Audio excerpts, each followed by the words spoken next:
ঢুলু ঢুলু মেজাজটা কেমন হবে, গলায় একটু ঢালো বুঝবে তবে। বাবা কি বুঝলে?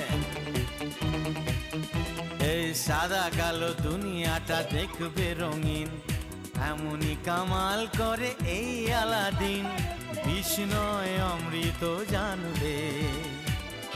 এই ধাক্কা দিও না, পড়ে যাবে। এই আজ আমি মাল ছাড়া কারণ নয়, মদ খেয়ে মাংস এইটুকু কে খেয়ে কি পড়ে নেশা আছে দেখো হয়।